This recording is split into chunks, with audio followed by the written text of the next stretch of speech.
बिस्मिल्लाहिर्रहमानिर्रहीम। अस्सलाम वालेकुम students, welcome back to my channel all about maths with Sahar. आज की वीडियो क्लास 7 के लिए है। चैप्टर 9 है factorisation of algebraic expression and exercise 9b है। तो क्वेश्चन इसका फर्स्ट स्टार्ट करते हैं। क्वेश्चन स्टार्ट करने से पहले अगर अभी तक आपने मुझे सब्सक्राइब नहीं किया तो जल्दी से बेल नोटिफिकेशन भी ऑन कर लें और साथ में सब्सक्राइब भी कर लें। क्वेश्चन 1 है, फैक्टराइज करना है अब हमने। तो यहाँ पे 9x² माइनस 25y², ठीक है। अगर आपको फुल एक्सरसाइज चाहिए 9A की तो डिस्क्रिप्शन में मैं लिंक ऐड कर दूंगी प्लेलिस्ट का, तो आप जाके जो है वो भी अप्रोच कर सकते हैं। तो क्वेश्चन हम 1 स्टार्ट करते हैं। 9x² minus 25y²। तो अब हमने यहाँ पे क्या करना है, आपको दो टर्म्स नजर आ रही हैं, first term and second term.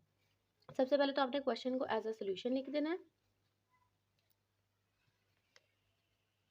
9x² minus 25y², ठीक है।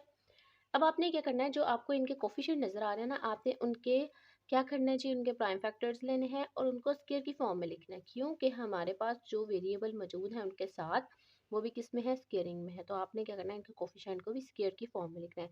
जैसे हमारे पास 9 है तो हमें पता है 9 का जो है वो क्या प्राइम फैक्टर बनेगा, 3 3 ज़ा 9 एंड 3 1 ज़ा 3। इसका मतलब 2 3 जो है वो हमारे पास क्या आएंगे, 9 की जगह आएंगे। तो मैं यहाँ पे क्या करूँगी, 3 हमारे पास 3 मल्टीप्लाई बाय 3 है, तो अकॉर्डिंग टू एक्सपोनेंशियल रूल जब हमारे पास दो बेसिस बिल्कुल सेम हो और वो मल्टीप्लाई हो रही हो तो हम उनकी पावर्स को ऐड कर देते हैं। अब इनकी पावर 1 1 है तो मिलके क्या हो जाएगा, 3 रेज़ टू पावर 2। तो मैं 9 की जगह यहाँ पे 3 रेज़ टू पावर 2 लिख रही हूँ और x raise to power 2 as it is, minus 25 की जगह हमें पता ऑब्वियसली 5 ही आएगा।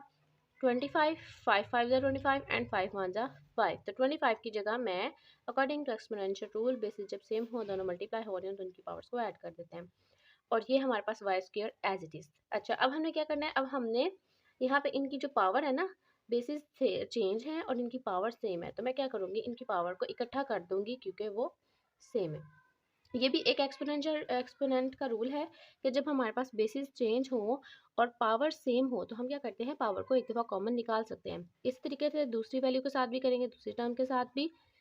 अच्छा, यहाँ पे अब एक फार्मूला है तो आपने इस फार्मूले पे फोकस करना है क्योंकि ये आगे भी यूज़ होगा। फार्मूला क्या है हमारे पास, अगर दो वैल्यूज़ सेपरेट सेपरेट हों, यानी दो वैल्यूज़ का स्केयर और फिर उनका डिफरेंस, दो वैल्यूज़ का अलग अलग स्केयर हो जाए और फिर उनका डिफरेंस हो जाए, तो हम क्या करते हैं, फर्स्ट वैल्यू सेकंड वैल्यू एक दफ़ा प्लस कर देते हैं और एक दफ़ा कर देते हैं माइनस। यानी कि अब देखें कोई भी यहाँ पे पावर अप्लाई नहीं हुई, सिंपल हमने क्या किया, नीचे वाली जो बेस है उनको लिया, एक दफ़ा प्लस कर दिया और एक दफ़ा माइनस कर दिया और इनके दरमियान जो है वो मल्टीप्लिकेशन का साइन है, ठीक है। यहाँ पे आपने मिस्टेक बिल्कुल भी नहीं करनी।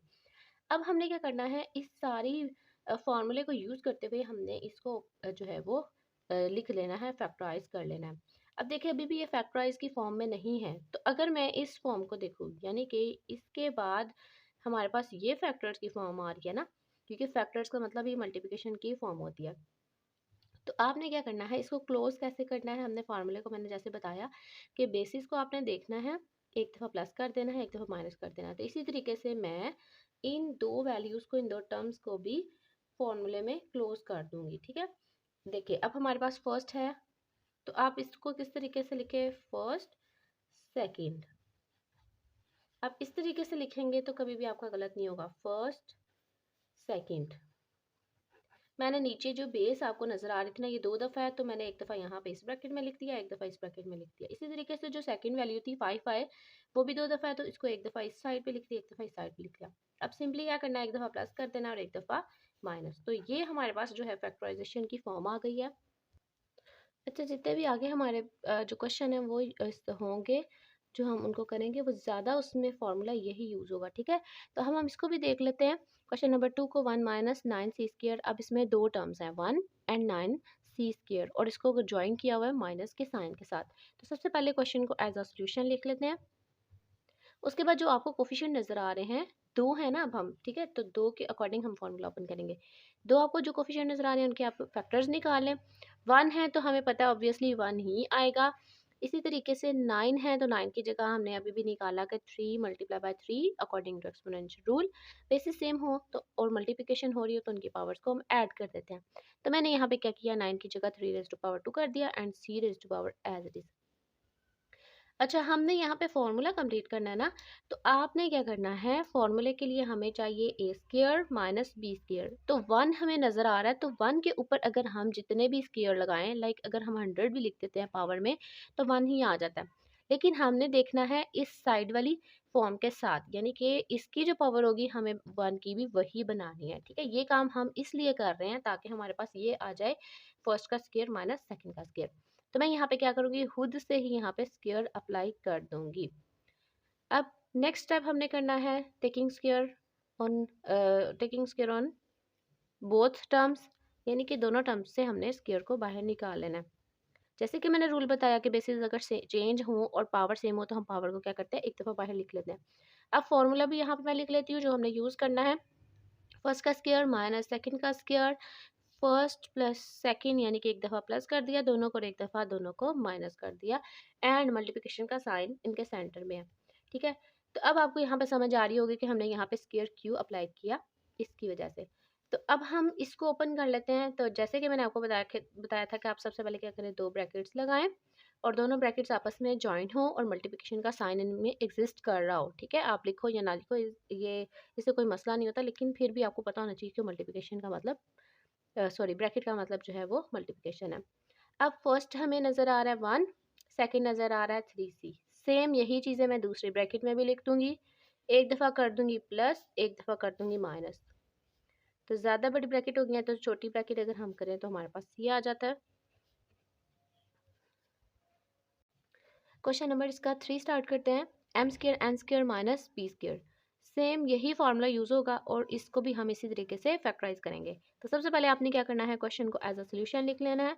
अब यहाँ पे कोई आपको न्यूमेरिकल डाटा नज़र नहीं आ रहा, ठीक है, न्यूमेरिकल डाटा नज़र नहीं आ रहा आपको। आपने सिंपली क्या करना है, इन्हीं वेरिएबल्स की पावर्स को यूज़ करते हुए फार्मूला ओपन कर देना है। तो जैसे कि आपको फर्स्ट टर्म में नज़र आ रहा है m square n square, basis same नहीं है तो हम क्या करेंगे, इनकी पावर को बाहर निकाल लेंगे क्योंकि पावर तो हमारे पास सेम है। इसी तरीके से पी, आपने बस ब्रैकेट के बाहर इसको स्क्वायर की फॉर्म में लिखना है।